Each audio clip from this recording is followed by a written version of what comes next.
स्थापकाय च धर्मस्य सर्वधर्मस्वरूपिणे अवतार वरिष्ठाय श्री राम कृष्णाय ते नमः। ये उनके एक अंतरंग शिष्य ने उनके बारे में एक श्लोक लिखा जिससे हम उनको प्रणाम करते हैं। इसका भावार्थ है, इन्होंने इस युग में धर्म की स्थापना की। ये स्वयं सर्वधर्म स्वरूप थे, सभी धर्मों के स्वरूप थे। ऐसे श्रेष्ठ अवतार वरिष्ठाय ते रामकृष्णाय नमः, ऐसे रामकृष्ण को मैं प्रणाम कर रहा हूँ। कारण ये है, जब ये अपने गांव में थे, छोटा बालक, पढ़ाई लिखाई में इसको कोई रुचि नहीं थी, बल्कि वहाँ एक घर था एक रईस का, उस गांव में कामारपुकुर में जहाँ इनका जन्म हुआ था। वहाँ साधु संत आया करते थे, उनकी सेवा होती थी। ये भी वहाँ जाता था और उनकी सेवा करता था, उनके विचार सुनता था। इस तरह से उसके मन में बचपन से ही आध्यात्मिकता की ओर रुचि थी और प्रायः ये रामलीला और नृत्य कीर्तन जो होते थे गांव में, मंदिर में, किसी घर में, तो ये वहाँ जा करके उसका आनंद लेता था। जब ये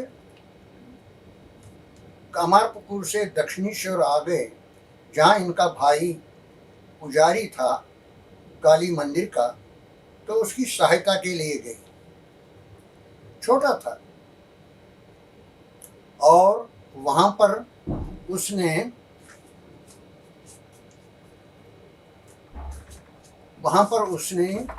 जो अपनी दिव्य आध्यात्मिक शक्तियाँ दिखाई, उससे वहाँ के लोग बड़े प्रभावित हुए। उस मंदिर का जो व्यवस्थापक था वो उस रानी रासुनी देवी का दामाद था, माथुर बाबू। वो बड़ा प्रभावित हुआ। उसने इसको एक अलग से कमरा दे दिया गंगा तट पर, और वहीं पर ये रहने लगे और अपनी साधना करने लगे। इस बीच में उस काली मंदिर में बड़े बड़े भक्त आते थे, बड़े साधु संत आते थे।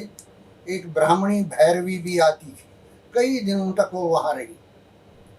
उसने इसको